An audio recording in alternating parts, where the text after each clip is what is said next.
The man is already bleeding when the shouting starts to break apart into something meaner, something closer to fear. Blood runs from his ear down into his collar as he stumbles back, one hand shaking, the other pointing. The boy stands in front of him, small but locked tight, jaw set, shoulders up like he expects the next hit. His hands are dirty, his face worse, and there is something in his eyes that makes the others keep their distance even before anyone says a word.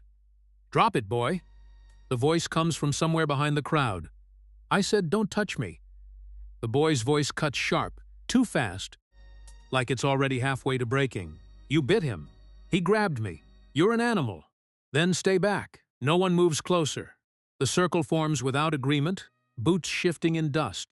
People holding the line like it might hold him too. The man who got bitten spits blood and curses under his breath, but he doesn't step forward again. No one does. A few heads turn toward the empty street that leads to the sheriff's office. The door down there stays shut. "Where's the sheriff? He ain't coming." "What do you mean he ain't coming?" "He told us to handle it." That lands wrong. It settles heavy. The boy hears it too. His shoulders tighten, but he doesn't run. He just shifts his weight like he's ready for all of them at once. A woman edges forward, slow, uncertain, her hands half raised like she's calming a horse. He's just a child. He's not right. He needs help. He needs a cage. The woman stops. She looks at the boy, really looks this time, and something in her face changes, but not enough to step any closer. The boy watches all of them, breathing hard now, chest rising fast. Then he laughs. It is short and wrong and cuts through the air like a crack in wood. "Try it." Someone grab him. "Not me. He's small. So was that dog he killed." "That ain't the same." "You go first then." No one moves. The dust settles again like it knows how this goes. The boy shifts his feet. He doesn't lower his hands. He doesn't blink much either. He just stares at whoever speaks next, like he's picking which one might try something. The silence grows long enough to feel like a decision. Then it stretches further, like no one wants to be the one to break it. Boots scrape somewhere behind them, slow steps. Heavy ones, not rushed, not unsure, just steady. "Move." The voice is low, not loud, but it carries anyway. The circle opens without argument. People step aside like they already know they should. The man who comes through does not hurry. He looks at the blood, then at the boy, then at the others, one by one. His face gives nothing back. "You his keeper?" someone asks, trying to sound braver than they are. "No, then why step in?" "Because none of you will." That lands harder than the sheriff's absence. A few people look away. No one answers him. The boy watches the man now, different than before. Not relaxed, not safe, just focused. "Don't come closer." The man stops where he is. Not far. Not near. "I'm not here to hurt you." Everyone says that. I don't. The boy's eyes narrow. He shifts again like he's deciding if those words mean anything. "Then what are you here for?" The man looks at him a long moment before answering. "To end this." "By doing what?" "Taking you out of it." The boy lets out a short breath that almost sounds like a laugh again, but doesn't reach the same edge. "You think you can?" "Yes." "Why?" "Because you're still standing." That answer hangs there. It doesn't make sense to anyone else. Maybe not even to the boy. But it reaches him anyway. Behind them, someone tries again. "You can't just take him. Watch me." The man doesn't turn when he says it. He keeps his eyes on the boy. "He ain't yours. He ain't yours either. He belongs to this town." "Then why's he alone?" No one answers that. The woman from before lowers her hands slowly. "He'll hurt you." The man nods once. "Maybe. You don't know what he's done. I know what you haven't." That stings. It shows.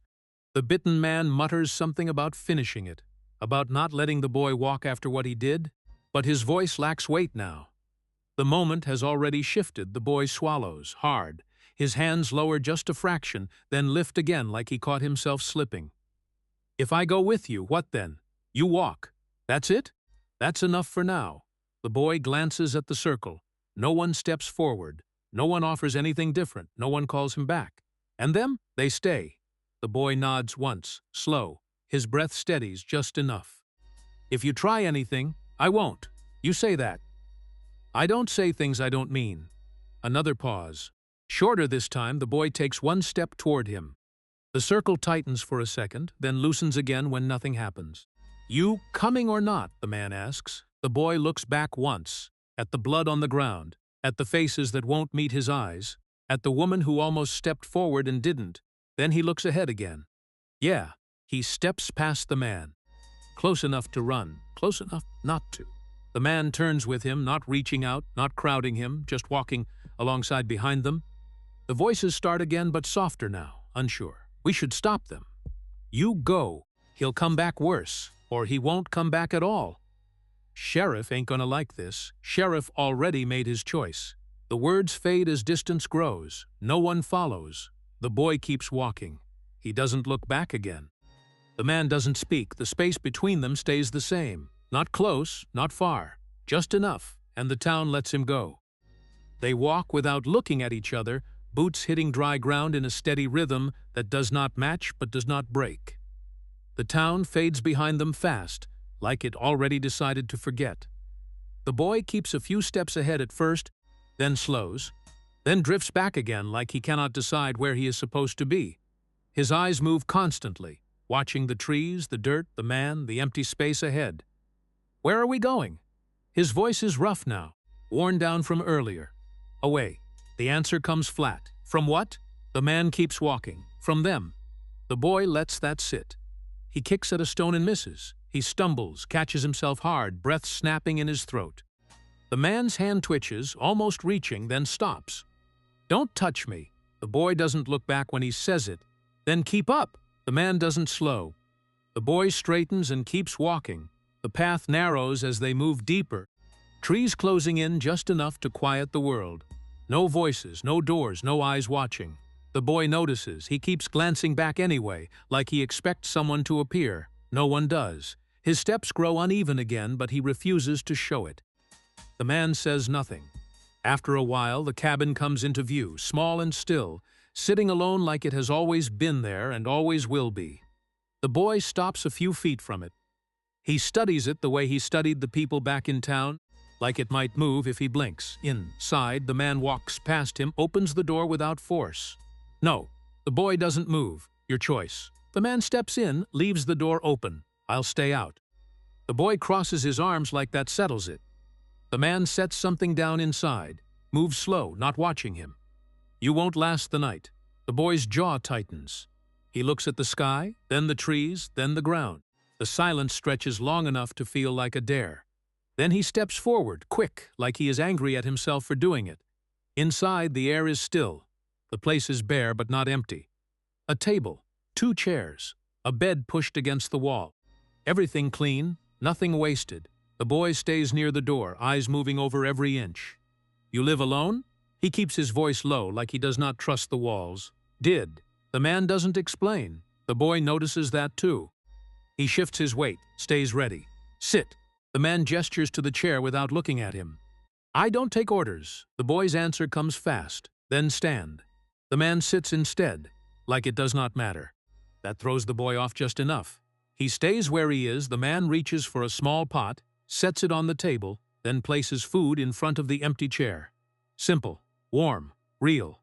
The smell hits the boy before he can stop it. His stomach reacts, loud enough to betray him.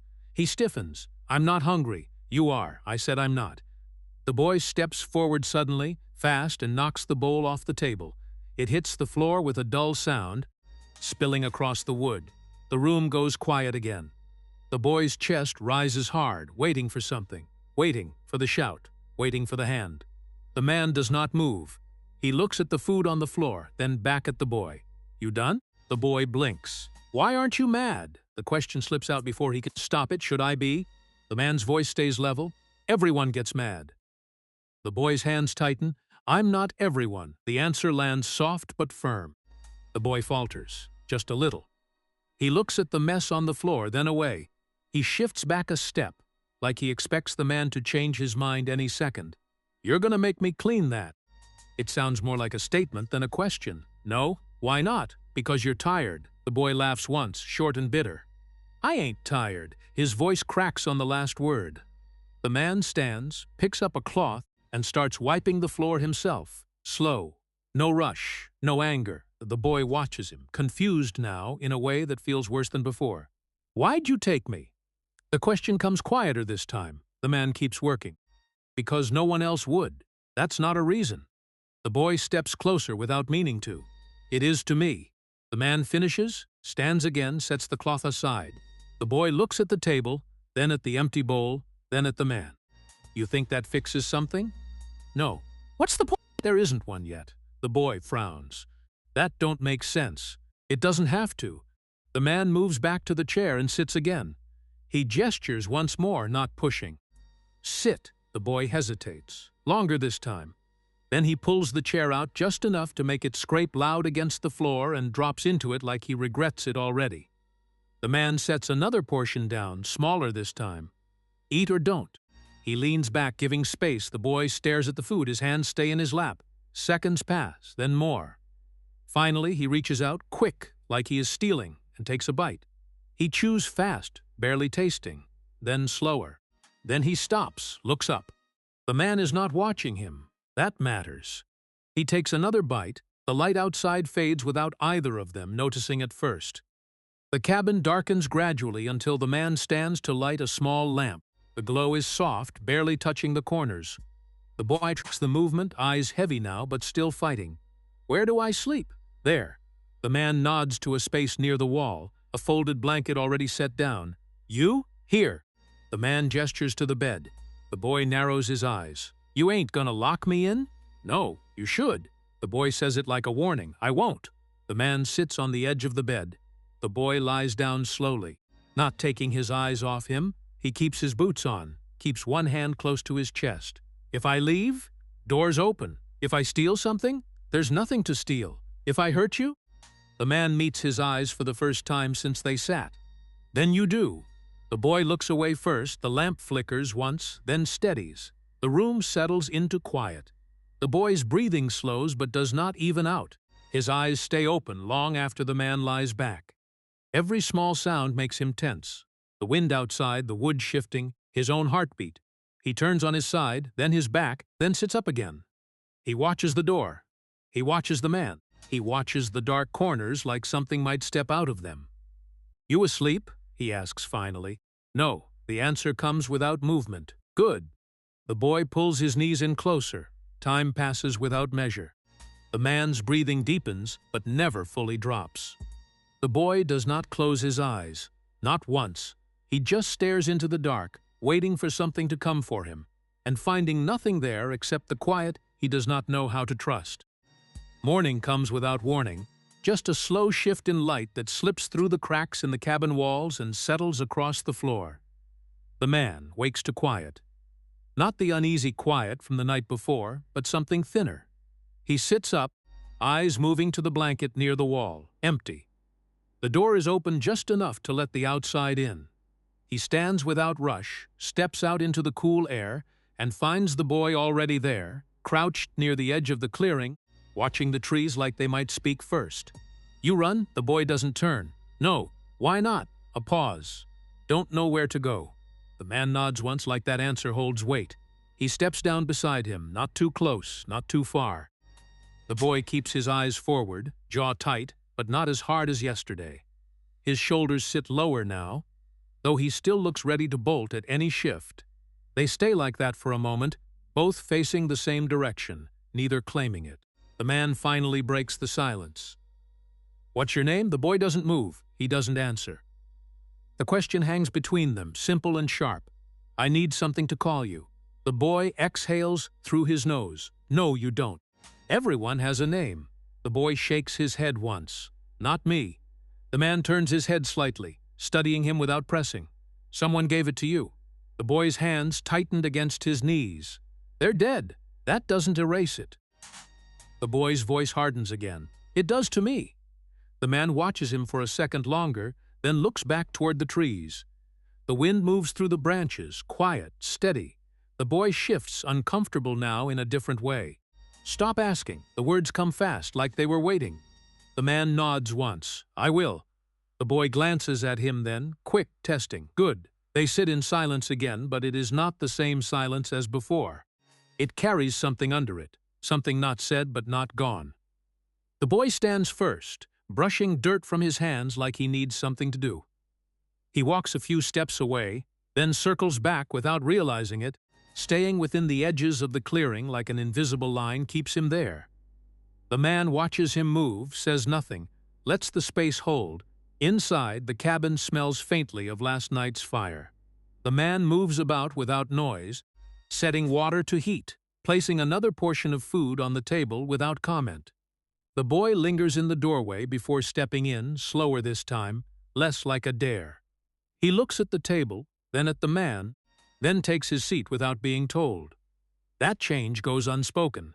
He eats without knocking anything over, though he still keeps one hand close, still ready. The man sits across from him, not watching, just present. "You always wake early?" The boy sleep much. "I noticed." The boy chews, swallows. "You didn't either." "I did enough." The boy nods like that makes sense to him, even if it doesn't. After they eat, the boy drifts again, drawn toward the back of the cabin where the ground dips slightly. The man sees where he's going but doesn't stop him. The boy moves slower now, cautious in a different way, like he feels something before he understands it. He stops when he sees the grave. It is simple. A mound of earth, settled and quiet, marked by a piece of wood carved by hand. No name written, just a shape cut deep into it. The boy stares at it for a long time before speaking. "Who's that?" The man steps up behind him, not close enough to crowd. "My wife." The boy glances back. "You bury her yourself?" "Yes. Why here?" The man looks at the ground, then at the cabin, then back to the grave. "So she stays." The boy turns back to it, eyes narrowing slightly like he is trying to see something more. "They leave anyway." His voice is softer now, less sharp. The man doesn't answer right away. He lets the words sit. "Not if you remember." The boy's jaw tightens again, but not in anger, in something else. He kicks lightly at the dirt near the edge of the grave, then stops himself, like he crossed a line he didn't know was there. That don't make sense. It doesn't have to. The boy lets out a breath, long and uneven. He stares at the carved wood again. "You talk to her?" The man doesn't look away. "Sometimes." "She answer?" The boy asks it like he already knows the answer. "No." The boy nods once. "Then what's the point?" The man's voice stays steady, same as anything else. "You keep going." The boy shifts his weight, uncomfortable again. He looks around like he needs something to break the moment. "You should put her in town." "No." "Why not?" "Because they don't stay there." The boy frowns. "People stay where they're buried." "Not always." The boy looks back at the grave, something flickering across his face, something quick and gone. "They didn't stay for me." The words slip out before he can stop them. The man hears it but doesn't press. "You don't have to talk about it." The boy shakes his head fast. "I ain't." He steps back from the grave like it might pull him closer if he stays too long. They walk back toward the cabin together, the space between them smaller now without either of them noticing. The boy glances once more over his shoulder at the grave. His face tightens, then smooths out again. He looks forward. The man opens the door and steps inside, leaving it open behind him. The boy pauses at the threshold just for a second, then follows. Inside, the air feels different. Not lighter, just quieter in a way that holds. The boy moves to the table, sits, then stands again, then sits once more like he doesn't know where to place himself. "You really don't care what my name is?" The question comes low, almost lost. The man leans against the wall, arms loose at his sides. "I'll call you when you're ready." The boy looks down at his hands. They are still dirty, still scraped, still his. He rubs them together slowly. "Might not ever be. Then I'll wait." The boy nods once, small, like that answer lands somewhere he didn't expect. Outside, the wind moves through the trees again, same as before, but it sounds different now, or maybe they do. The boy looks toward the door, then back at the man. He doesn't say anything else. Not yet. But he doesn't leave either. The sound comes first, distant but steady, hooves striking hard ground in a rhythm that does not belong to this place. The boy hears it before the man moves. His head lifts, eyes narrowing toward the tree line, body already shifting back. "They followed us." His voice is low, tight again. The man stands from where he leans against the wall, gaze fixed outward. "I expected they would." He steps past the boy and out into the open, not rushing, not hiding. The boy lingers at the doorway, then follows just enough to see. The riders break through the trees in a line, not scattered, not unsure. They knew where to go. They always do. Dust rises under their horses as they slow, circling the clearing without stepping too close at first. The same faces from town, but harder now, less uncertain. They dismount one by one, boots hitting ground with purpose. No one smiles. No one pretends. The air tightens as they spread out just enough to feel like a wall. "You got something that belongs to us." The man in front speaks first, voice carrying like it has before. The mountain man does not move from where he stands. "He's not yours. He is our problem." The boy steps back without thinking, heel catching against the cabin step. His eyes move fast from one face to the next. "I'm not going." His voice cracks but holds. The man in front shakes his head slow. "You don't get a say." The boy swallows, then lifts his chin anyway. "I do now." The mountain man steps forward, just enough to stand between them without blocking the boy completely. "You touch him, you deal with me." The words land quiet but firm. The men shift, some glancing at each other, others fixing their eyes on him like they are measuring something they do not fully understand. "He's dangerous." One of them mutters it like a warning. "So are you." The answer comes without pause. "He killed a man." The words hang heavier now. The boy's breath catches. "He defended himself." "You weren't there." The voice sharpens. "Neither were you." The mountain man does not raise his voice. He does not need to. Silence stretches, but it is not empty. It hums with something building underneath. The boy's hands curl at his sides, nails digging into his palms. His eyes burn now, not with anger alone, but with something else trying to push through. The men shift again, restless, waiting for someone to break it. It is not one of them. It is her. The woman steps forward from behind the others, the same one who almost spoke in the square, but now she does not hesitate. "Tell him the truth." Her voice cuts through clean. The man in front stiffens. "No, he deserves it." She steps closer, not looking at the mountain man, only at the boy. "He'll break." The man's voice lowers, almost pleading now. He's already broken. Her words land harder than any shout. The boy's head snaps toward her. "Say it." His voice shakes but does not stop. No one answers. No one moves. "Say it!" Louder now, cracking open the silence they tried to keep.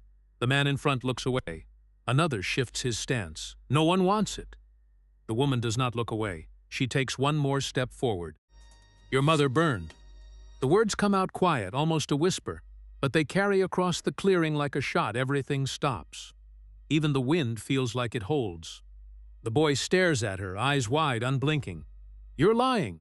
His voice is thin now, barely holding shape. The woman shakes her head once. She set the fire. The boy's body tenses like he might run, like he might lunge, like he might do anything but stand there. "No." The word comes out broken. "She screamed your name." The woman's voice softens but does not pull back. The boy shakes his head again, harder this time, like he can push the words out if he's enough. "No." His hands rise to his head, gripping tight. "She died calling you." That lands deeper than the rest. The boy's breath comes fast, uneven, chest rising too quick to keep up. "No." He repeats it again, softer now, like he is trying to convince himself. His eyes dart to the mountain man, searching for something to hold on to. The man steps forward, placing himself closer now, not touching but near enough to be felt. "That's enough." His voice is steady, firm, cutting through the air. The woman does not step back. It's not. Her eyes stay on the boy. He needs to hear it. He's heard enough. The mountain man does not raise his voice, but it carries weight now, heavier than before. The boy's knees bend slightly, like they might give out. He steadies himself barely. "Why didn't anyone tell me?" The question slips out, small and raw. No one answers right away. The men look anywhere but at him. The woman's face tightens. "Because it was easier." The truth sits there, ugly and plain. The boy lets out a sound that is not quite a laugh and not quite a sob. Easier for who? For them. She does not soften it. She does not hide it. The boy's eyes move across the group, searching for someone to deny it. "No one does. You left me there." His voice grows sharper again, anger mixing with something deeper.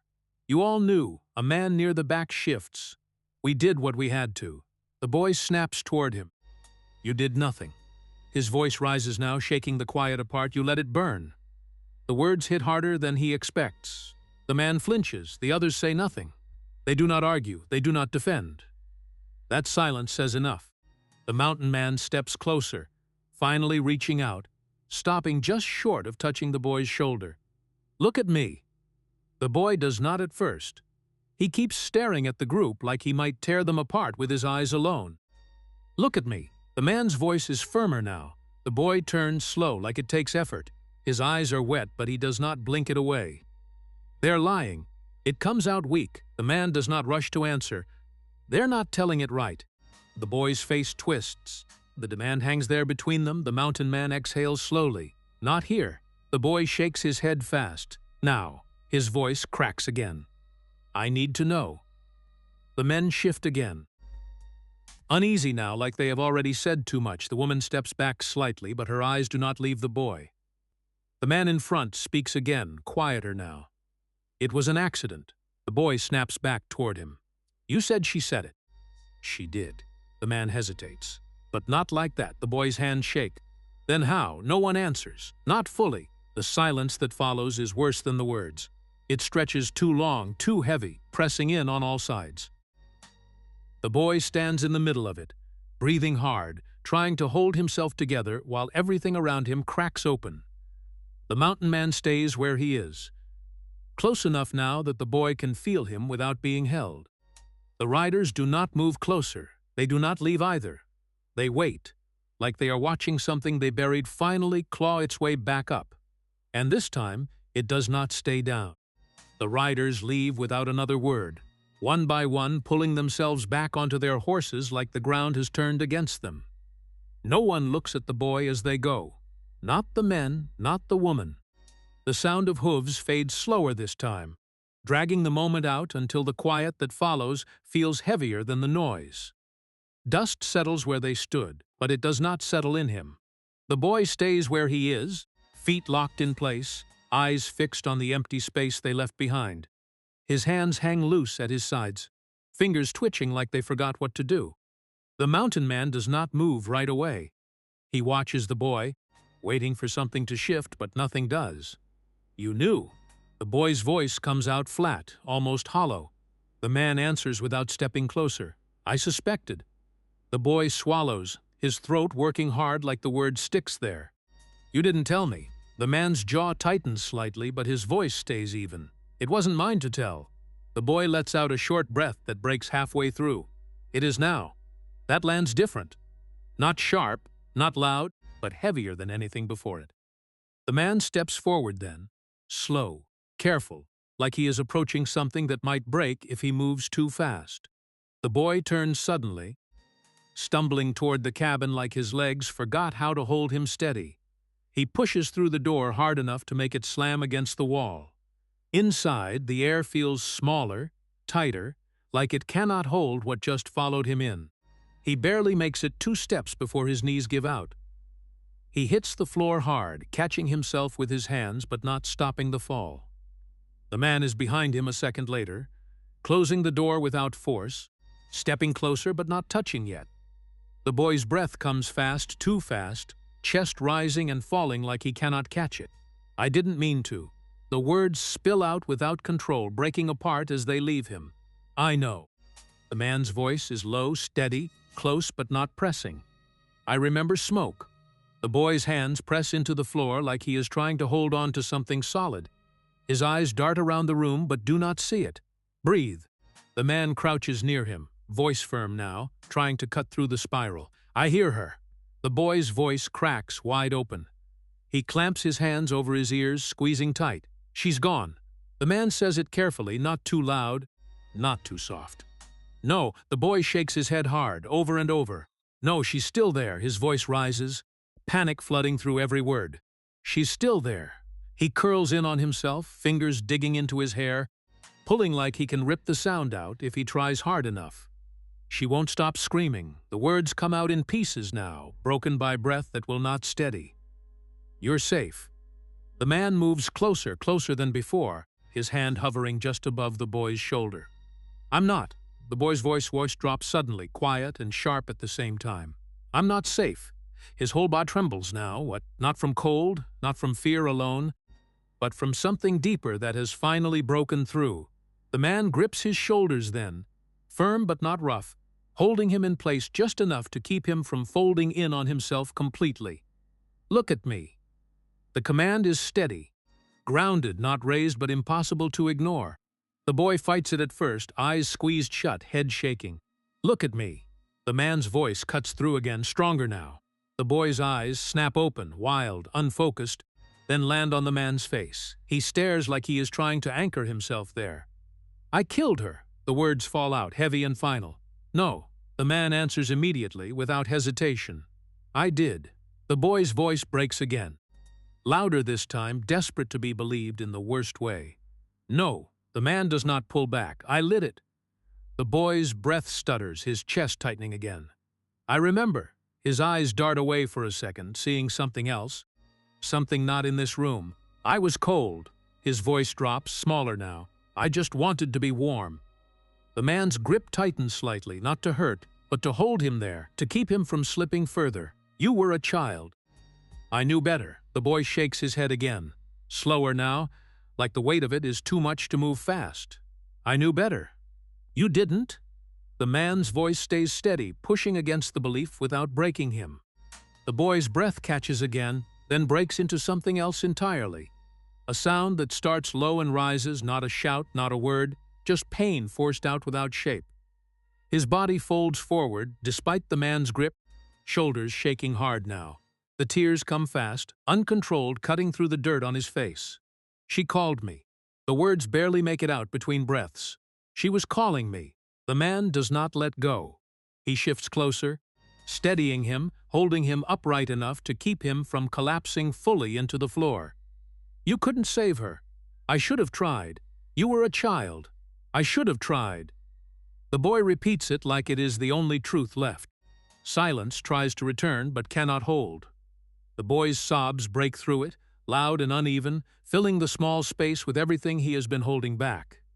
His hands loosen from his head, falling to his lap, then clenching again like he does not know what to do with them.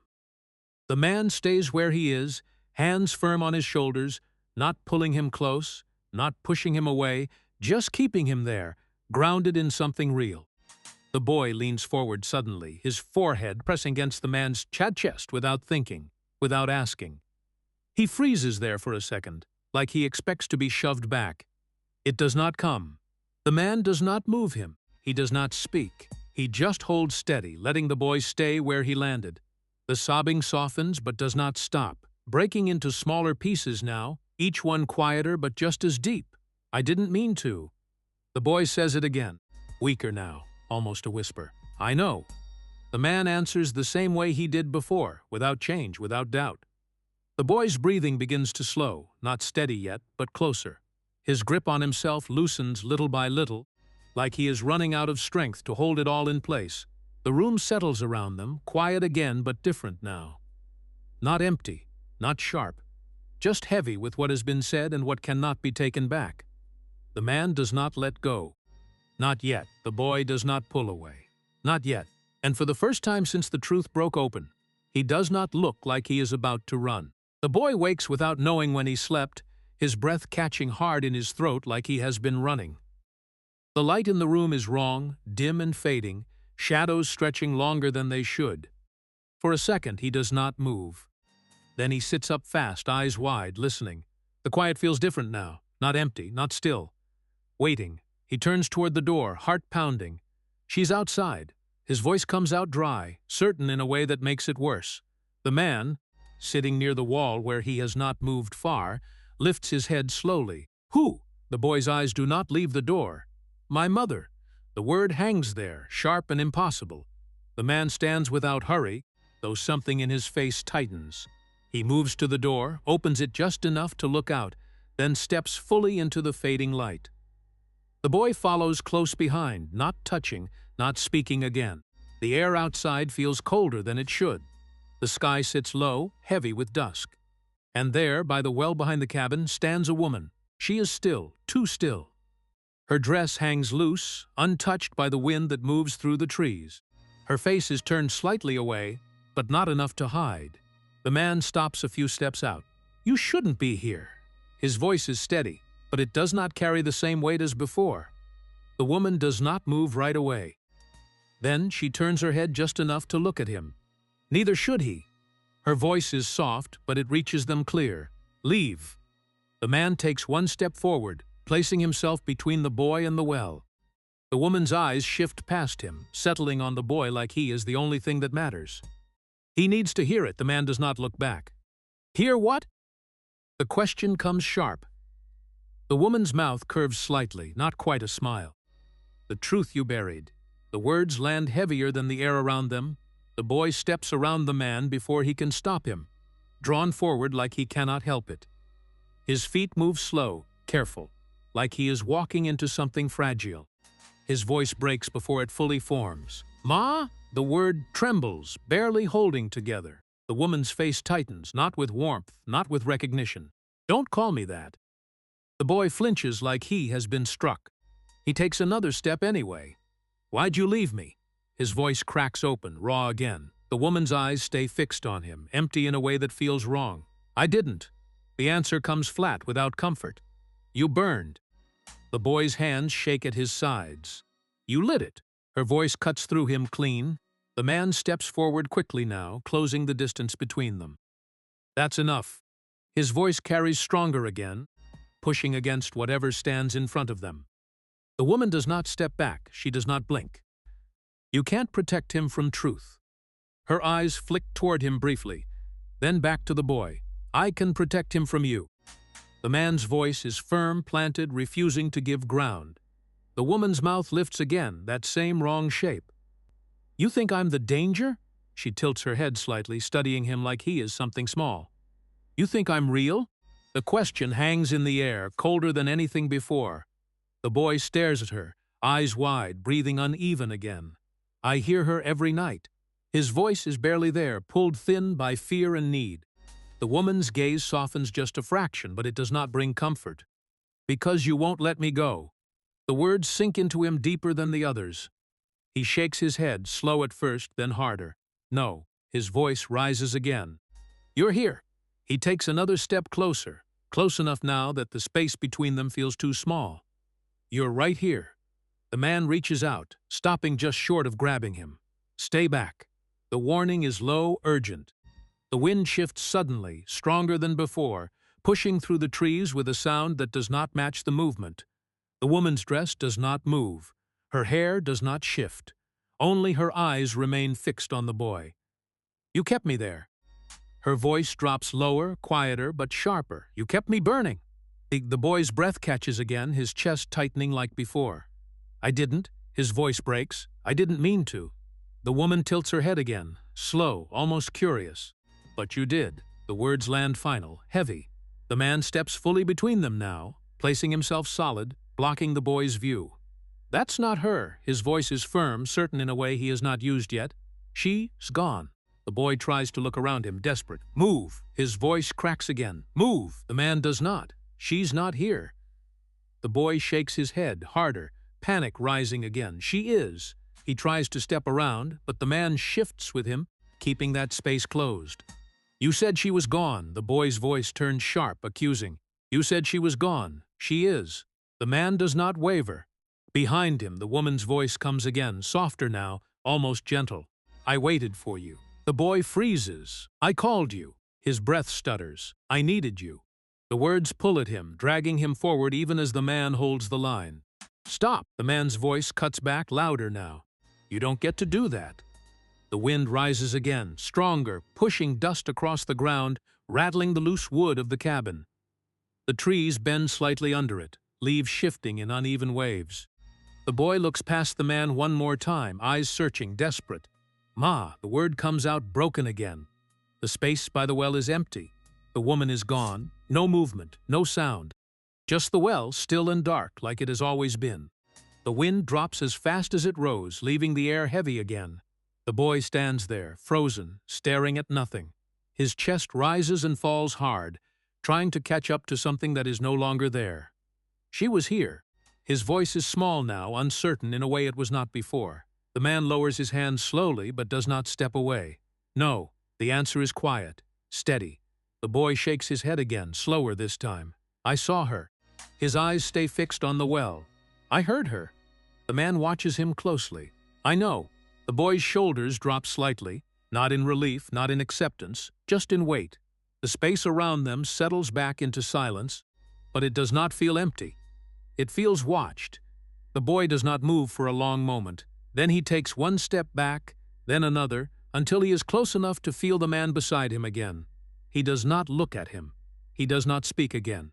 He just stands there, staring at the place where she stood, trying to understand why it feels like she never left at all. They step inside without speaking, the door closing behind them with a soft weight that feels louder than it should. The room is the same as before, same table, same bed, same quiet, but it does not feel the same. The boy stands just inside the door, not moving further, eyes still fixed on something that is no longer there.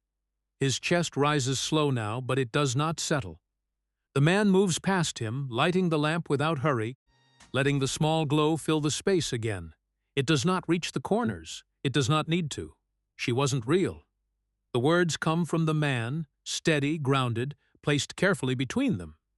The boy does not answer right away. His hands hang at his sides, fingers twitching slightly like they are still holding on to something. She felt real. His voice is quiet, almost lost under the low crackle of the flame. That's how it works. The man does not turn to look at him when he says it. The boy shakes his head, slow at first, then harder, like he is trying to push something out that will not move. I don't know what's true. His voice tightens, slipping again toward that edge from before. The man sets the lamp down and turns then, facing him fully. You don't have to tonight. The answer comes firm but not forceful, giving him something to stand on without pressing him further. The boy exhales, but it does not ease him. He takes a step forward, then stops, then takes another like he is testing the ground under him. He finally moves to the table and sits, but not fully, more like he is ready to stand again at any second. The man takes the other chair, leaving space between them that feels chosen, not forced. Silence settles again, but it is different from before. It is not empty. It holds something shared now, something neither of them can ignore. The boy stares at the table, tracing a line in the wood with his finger without seeing it. You lost someone. The question is not really a question. It comes out flat, like he already knows. The man nods once, yes. The boy's hand stills, your wife. He says it carefully, like the word might break if he pushes it too hard. Yes. The man's voice does not change. The boy looks up then, meeting his eyes for the first time since they came inside. You let her die? The words land heavier than he expects. The man does not react right away. He holds the boy's gaze, steady, unflinching. No. The answer comes clear. The boy leans back slightly, but does not look away. But you think you did. The man's jaw tightens just enough to show it. Yes. The word comes slower, quieter, but it stays. They sit there with it, the truth hanging between them without being pushed aside. The boy's shoulders drop slightly, not in relief, but in recognition. He looks back down at the table, his hand moving again without purpose.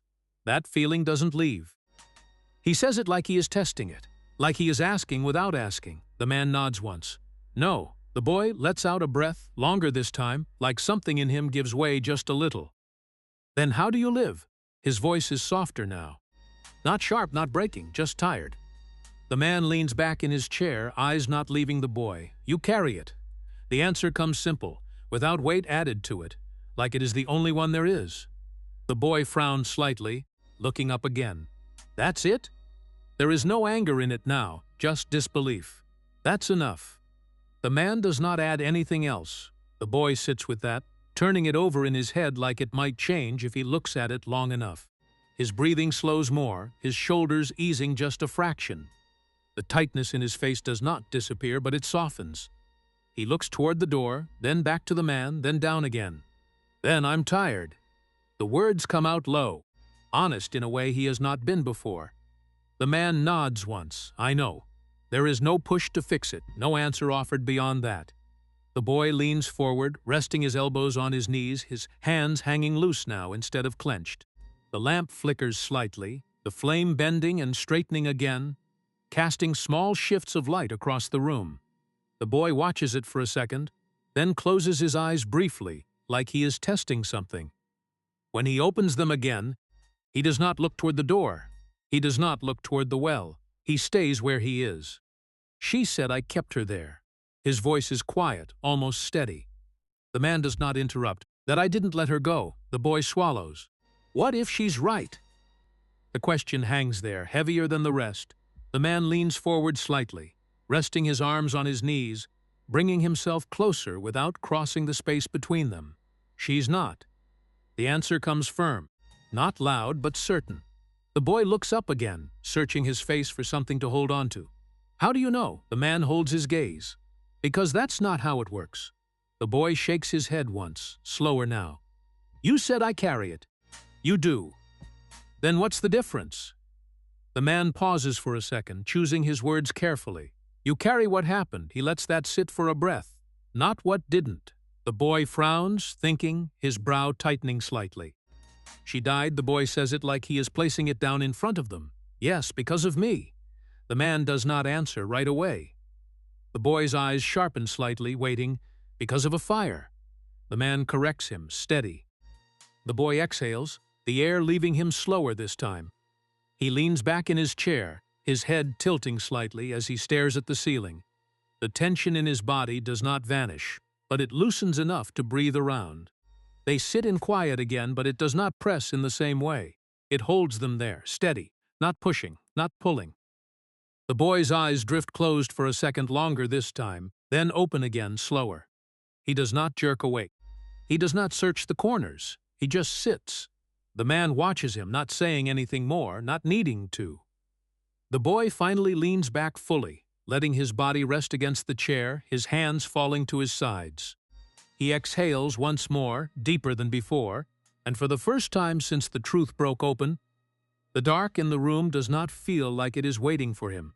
It just stays where it is. The sound returns before the light changes, hooves striking the ground in a rhythm that does not belong here, not after everything that was said. The boy hears it first again.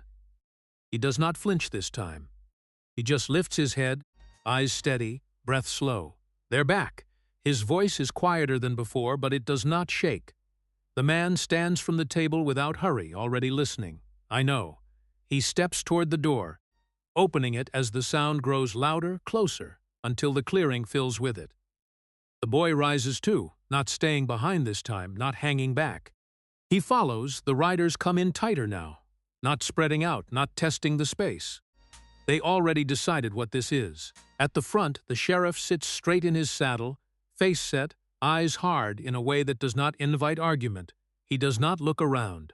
He looks at the man, then at the boy, then back again. This ends now.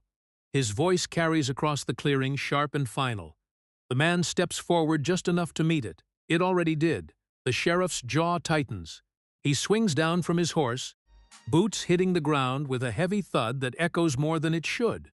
You're harboring him. The sheriff takes a few steps closer, slow, controlled. I'm raising him. The answer comes without pause. It lands different. The men behind the sheriff shift slightly, not stepping forward, not stepping back. Watching, measuring. He's a killer. The sheriff's voice hardens. The boy's breath catches for a second, but he does not move back. He's a child. The man's voice does not rise. It does not need to. The sheriff lets out a short breath through his nose, like he expected that answer and did not like it anyway. The boy steps forward then, moving around the man before he can stop him. He does not hesitate this time. He does not look back. He stands in the open, facing the sheriff directly. I'm not going with you. His voice is clear, stronger than it has been before. The sheriff looks at him like he is something small again, something that can be handled. You don't decide. The boy lifts his chin slightly, holding the man's gaze without dropping it. I do now. The words land steady, not loud, not forced. The air tightens. The men behind the sheriff shift again, uneasy now, like they feel something moving that they cannot control. The sheriff's hand drops slowly to his side. then lower toward the grip at his hip. The movement is small, practiced, but it pulls everything into focus. Don't. The man's voice cuts in, sharper than before, stepping forward just enough to place himself closer to the line. The sheriff does not look at him. Move aside. His hand rests on the grip now, fingers curling. No. The man's answer comes immediate. The boy does not step back. He does not look away. His chest rises and falls, but slower now, controlled, like he is holding on to something he did not have before. The sheriff's eyes flick to him again, then back to the man. "You're making a mistake. So are you." The man's voice stays level. The sheriff's jaw tightens, and in the next second the movement comes faster than thought. His hand pulls, the gun clearing leather in one smooth motion. Everything snaps. The shot breaks the air apart, loud and sharp, echoing off the trees. For a second, it feels like the world holds its breath. Then silence drops back in, heavy and sudden. The sheriff stands still, then not. His body jerks once, then again, the gun slipping from his hand as he stumbles back. His knees buckle under him, and he hits the ground hard, dust rising around him before settling just as fast. No one moves. The boy stands frozen, his ears ringing, breath caught halfway between in and out. His eyes are wide, fixed on the sheriff's body like it might rise again if he blinks. The man stands just behind him, arm lowered now, the echo of the shot still hanging between them. The men behind the sheriff stare, not stepping forward, not reaching for their own weapons. Something in the moment has shifted too far for that. The boy's chest finally pulls in a breath, sharp and deep, then another. He does not look away. "I didn't run." His voice comes out low, almost disbelieving, like he is hearing it for the first time. The man steps closer, not touching, but near enough to be felt. "No," the boy swallows, his throat working hard. "I stayed." His voice steadies slightly as he says it. The man nods once. Yes. That word lands heavier than the rest. The silence stretches again, but it is not the same silence as before. It does not belong to fear alone. It belongs to something broken open that cannot be put back. The men look from the sheriff to the boy, then to the man, then back again. None of them step forward. None of them speak. The weight of what just happened settles into the ground between them. The boy finally blinks, slow, like it takes effort. His hands hang at his sides, not clenched, not raised. Just there. He looks at the man then, searching for something, not panic, not instruction, just something to hold on to. The man meets his gaze, steady, unchanged, no anger, no fear. Just presence behind them. One of the men shifts his foot, the sound small but loud in the quiet. Another glance toward the trees, then back again, like he is unsure which direction holds the way out. No one gives an order. No one takes one. The structure that brought them here hangs loose now, slipping through their hands. The boy turns his head slightly, looking back at the sheriff one more time. The body does not move. The dust around him settles completely. The world does not rush in to fix it. It just stays. The boy exhales slowly, the breath leaving him deeper than before. He does not step back. He does not step forward. He just stands. And for the first time since they came, the town does not reach for him. Aftermath does not feel like relief. It feels like something that hasn't decided what it is yet. The riders are gone. The sheriff is gone. The clearing is still full of their absence, like the ground itself is holding its breath. The boy stands where he was, eyes fixed on nothing in particular, hands loose at his sides in a way that looks almost unfamiliar on him. The man is a few steps away, not closer than before, not farther either, just there.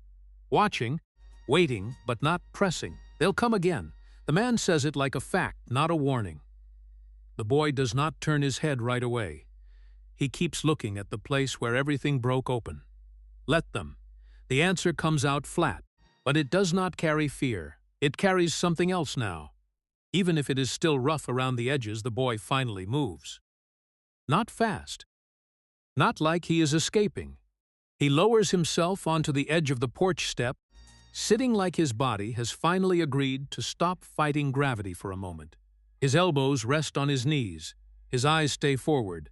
The man stays standing for a beat longer, then slowly sits on the step a short distance away, not crowding him, not leaving him alone. The wind moves through the trees again, softer now, less sharp than before. It does not bring anything with it. It just passes through and keeps going.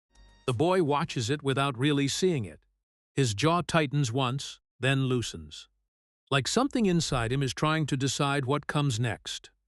"You still don't know my name." The boy says it without looking over. The man tilts his head slightly, acknowledging the shift in tone. "I didn't need to." The boy finally turns his head then just a little. "I do." The words hang there. Not a challenge, not a test, something quieter. Something final in its own way. A pause follows. Longer than the others. The kind that does not ask to be filled quickly. The man looks at him now, really looks. Not at what he was, not at what they called him, but at what is sitting there in front of him. "Then tell me." The boy breathes in once. Slow, controlled. Like he is stepping over something invisible. It's Eli. The name comes out steady, but it feels like it costs something to say it out loud. Like it was kept somewhere deep and finally brought up into air it was never used to. The man does not react right away. He just lets it sit there between them, like it needs space before it becomes real. The name sounds different when he says it.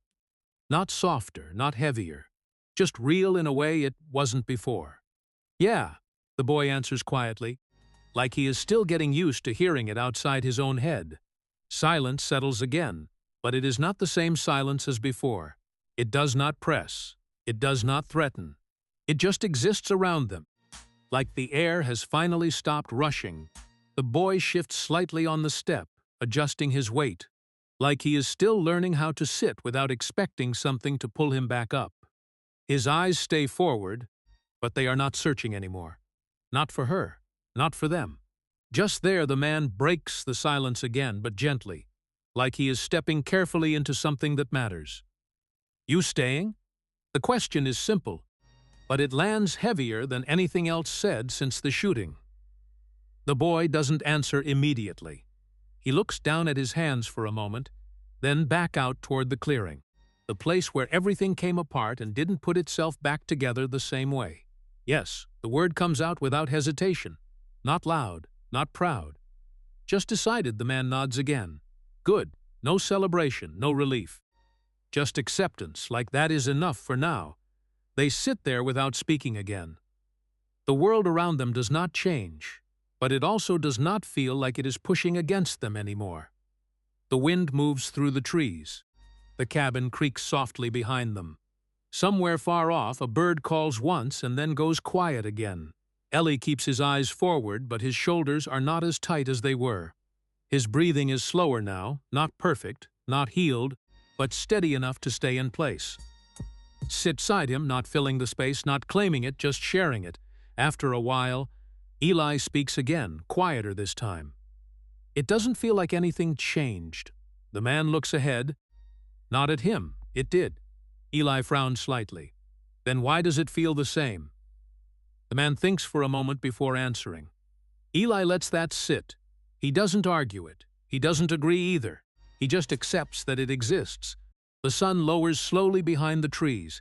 Not dramatic, not final, just fading like it always does.